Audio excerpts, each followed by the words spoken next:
Bannakibiina kya NRM bakyeyiwa ku kitebe kyabwe ekya Ddondo okugyayo empapula z'okwewandiisa okuvuganya ku bifo eby'enjawulo. Olwaleero n'omuyimbi Dan Kazibwe amanyiddwa ennyo nga Lagaddi naye aggyeyo empapula z'okuvuganya ku bwa Lord Mayor bwa Kampala ku kadda ya NRM. Bingi ebimpaliza okubeera Lord Mayor. Ekisookera ddala okubeerako Lord Mayor kintu kikulu nnyo nnyo okubeera worshipped by people. Okubeera ng'olondeddwa abantu kyekyokubiri. Ekyokusatu ekisinga okubeera important okukyusa ekibuga kyaffe.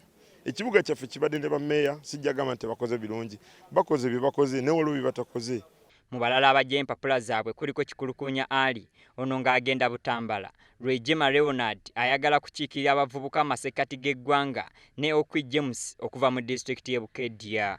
Vuddeyo ng'omukyala omukozi, omukyala alumirirwa ekitundu kye, omukyala ayagala okugatta ettoffaali ku nkulaakulana ya mukono.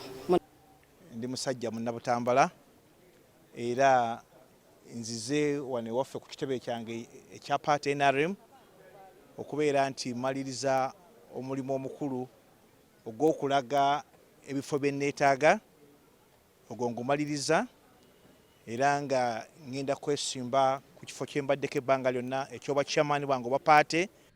Mu kiseera kino ebula ennaku bbiri zokka okugyayo empapula okukomekkerezebwe ate bo abasinga okubaako ebbugumu abaagala okwesimba ku bwa pulezidenti okuli pulezidenti Yoweri Kaguta Museveni ne munne John Patrick Amama Mbabazi tebannaba kugyayo empapula zaabwe. Okusinziira ku akuli akakiiko k'ebyokulonda mu kibiina kino Tango Doi akasizza nga batagenda kwongezaayo nteekateeka eno ey'okugyayo empapula okuggyako nga kimaze okuteesebwako akakiiko k'oku ntikko aka SEEK.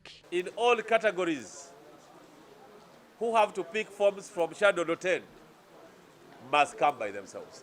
And the deadline until SEEK changes is 31st July 2015. No individual, not me, not Honorable Semera, not Honorable Kijaji, not the Secretary General can change the deadline without the approval of SEEK. Ono era alabudde bannakibiina naddala abakolera mu disitulikiti ez'enjawulo abajja ssente ku bantu ezitali mu mateeka okwewandiisa nti kajja kubajjuutuka bwe banaakwatibwako. We have had complaints coming from Yumbe,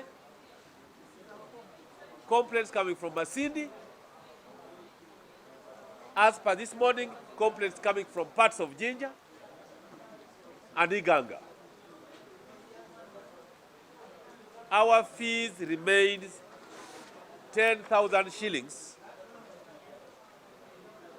for LOC chairpersons throughout the country. Okugyayo empapula z'okwewandiisa mu kibiina kya NRM kukomanga 31 omwezi guno.